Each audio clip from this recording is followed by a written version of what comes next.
where's healthcare at right now about adoption of the cloud? Thinking about, are they just not going to do it?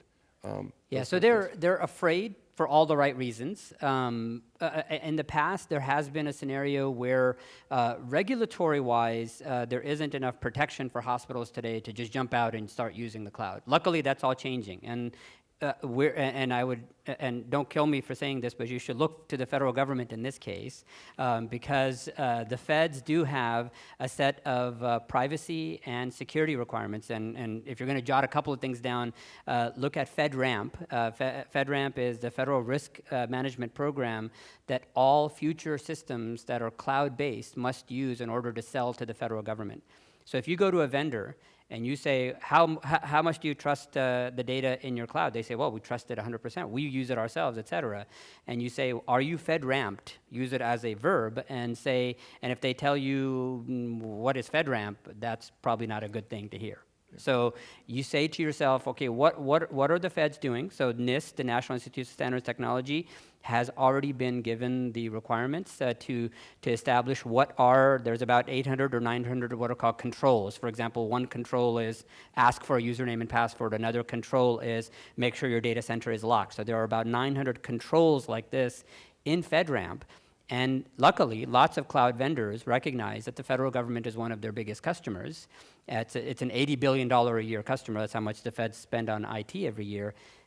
If you are using cloud-based products that are generally FedRAMPed or what is called FISMA compliant, FISMA is the Federal Information Security Act, which basically Congress sets up a bunch of rules about what makes data protectable by the government.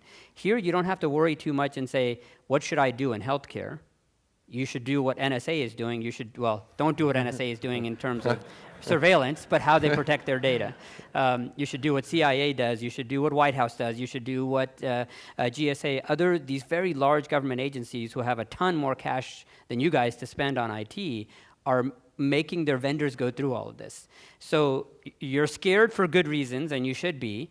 There's a pathway to look at other environments and say, are the financial guys, are the banks using this now? Are the feds using this now? Are governments really picking it up?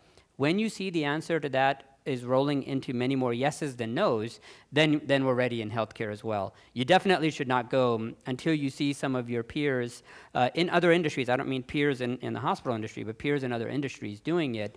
Because remember that today, we've already seen in the last 10 years that hospitals have been moving to this private cloud model, private data centers that may not even be in your hospital. Your data center might be in another building. So you're already cloud-ish. The question is it someone else that's managing it or not?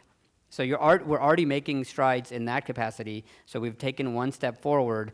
But now, until all the regulations are in place and you can protect yourself and you've got the rules and regulations that you can count on, the good news is there are lots of regulations that you can count on, but you have to verify that your vendors are following them. Okay.